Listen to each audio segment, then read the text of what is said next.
Welcome back, YouTubers. Mike B here. Got a video that I'm also redoing, just like a couple of my other helmet videos. I've got probably the most iconic helmet of all time that kickstarted a bunch of other events that make this thing just infamous. But this is the great granddaddy of them all. Most of our modern helmets are patterned after this one, and it was arguably the best helmet of the First World War. Today we've got the German Model 16 Stahlhelm. Uh, I don't know where to start on this. I'm just going to start with the design itself. So in 1915, all the countries, Britain, France, Germany, Romania, everybody decided that headgear was a necessity. So the French and the Romanians and the Italians and the Russians and a couple other people adopted the Adrian helmet. And in 1916, the British adopted the Brodie helmet. And in 1916, the Germans also adopted the Stahlhelm. Now, this was designed off of a medieval helmet. I forget which one it was. It's not a knight helmet. I can't remember. Anyways, it provides a lot of neck and ear protection, which is kind of what their thought process was. Well, the Adrian helmet and the Brodie helmet only provide protection from above, from flying dirt clods and overhead debris. Why not make this an all-around protective helmet? So they decided to put a big visor on the front still, neck protector, and it's just bigger. It goes down over the ears, as you can see, and it was actually the best design as far as protecting. Now, a lot of the German soldiers complain that the sound when you're wearing one of these, because of the fact that it covers your ears, the sound travels up into here and just rattles, and it amplifies stuff and makes it echo. So that was one complaint they had. Um, Another thing is that, contrary to popular belief, these weren't painted gray. They were painted kind of this shiny, like duck hunter green helmet color. And yeah, it was weird. The colors varied a lot. I've seen a lot of original examples that, I mean, some of them look like they took that Krylon paint, the camouflage paint, and just sprayed it on there. And I'm like, that doesn't look original. And somebody said, yeah, that's the color that they were. A lot of the factories have put boiled linseed oil in the paint, which is why it was glossy and shiny. So most Germans were encouraged to rub mud on their helmets or take like a burlap cover and cover up their helmet with that. So yeah, there's that's an interesting fun fact that if you find an original helmet and you think it looks like it's been redone because it's shiny, you might want to have somebody take a look at it that knows what they're doing because it might be the original finish.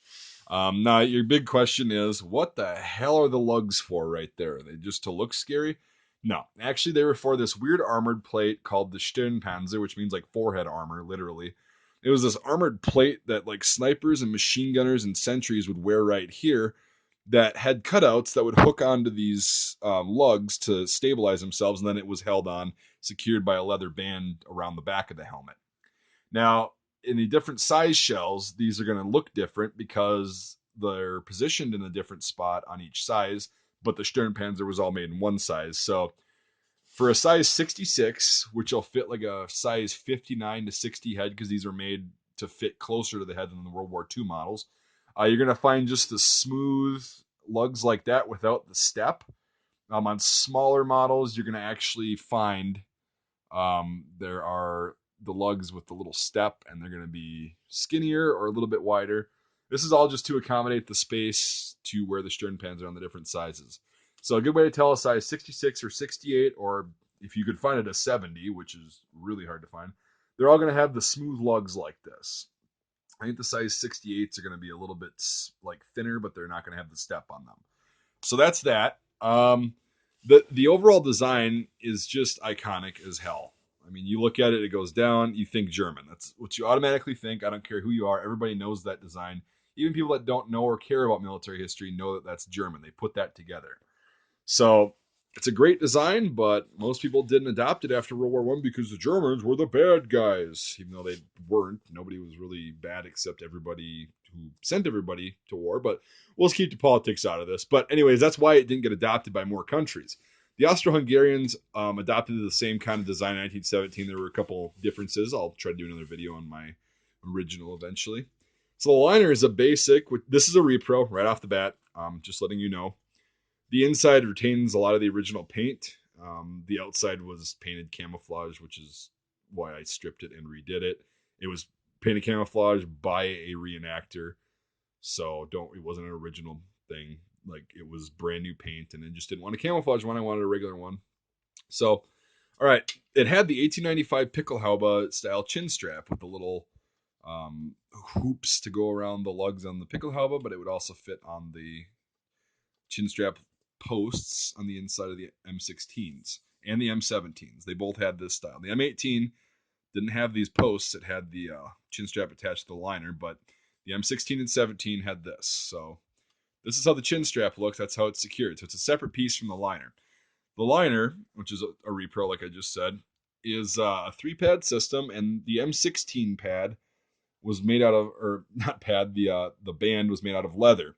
Well, they found out that stuff rots really fast, so the only difference between the Model 16 and the Model 17 was the Model 17 had the aluminum band or the zinc band, but it still had the 3-pad system. There were some cushions behind here for sizing and comfort.